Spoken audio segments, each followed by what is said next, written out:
অসুস্থ হলে কি করা উচিত এবং অসুস্থ হলে কি মনে করা উচিত, কি ভাবা উচিত?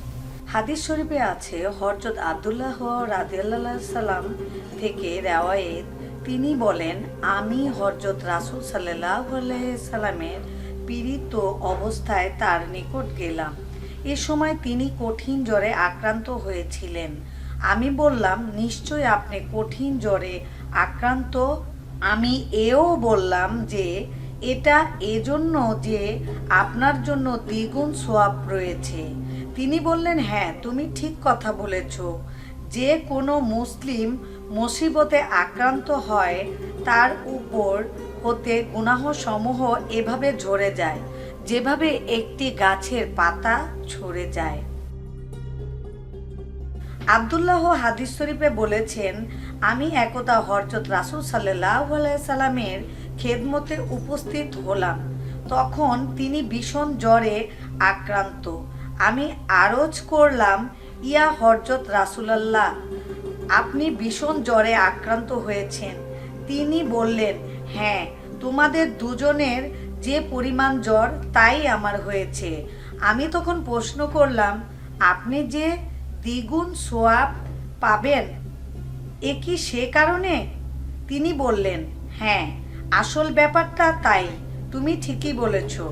যদি কোনো মুসলমান একটা কাটা বিদ্ধ হওয়ার ব্যথা কিংবা তার চাইতে কঠিন কোনো কষ্ট পায়, তাহলে আল্লাহ তাআলা এর মাধ্যমে তার সমস্ত গুনাহ দূর করে দেন।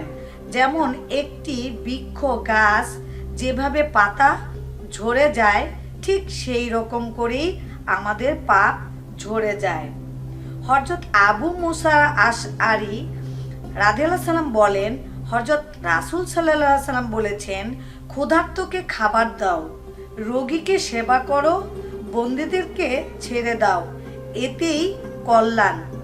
আর আমরা ব্যথা পেলে বা অসুস্থ হলে বা কঠিন কোনো রোগ হলে খুব চিন্তায় পড়ে যাই এবং বলি, আল্লাহ আমাদের গজব দিয়েছেন, আল্লাহ হয়তো আমাদের পাপের কারণে কোনো শাস্তি দিয়েছেন, বা কোনো রকম আমরা অনেক কষ্ট পাই এবং কষ্ট পেয়ে আমরা আল্লাহকে অনেক সময় আল্লাহকে বলি, যা ইচ্ছা তাই বলি। এটা কিন্তু ঠিক না। আমাদের বলা উচিত এবং আমাদের সন্তুষ্ট থাকা উচিত এই জন্য যে আল্লাহ আমাদের যা করেছেন তা ভালোর জন্যই করেছেন। আমরা যদি অসুস্থ থাকি বা আমরা যদি কোনো ধরনের রোগান্বিত হই, তাহলে আমাদের যে গুণাগুলো থাকে তা একটি গাছের পাতা যেভাবে ঝরে যায়, ঠিক সেভাবেই আমাদের গুণাগুলো ঝরে যায়।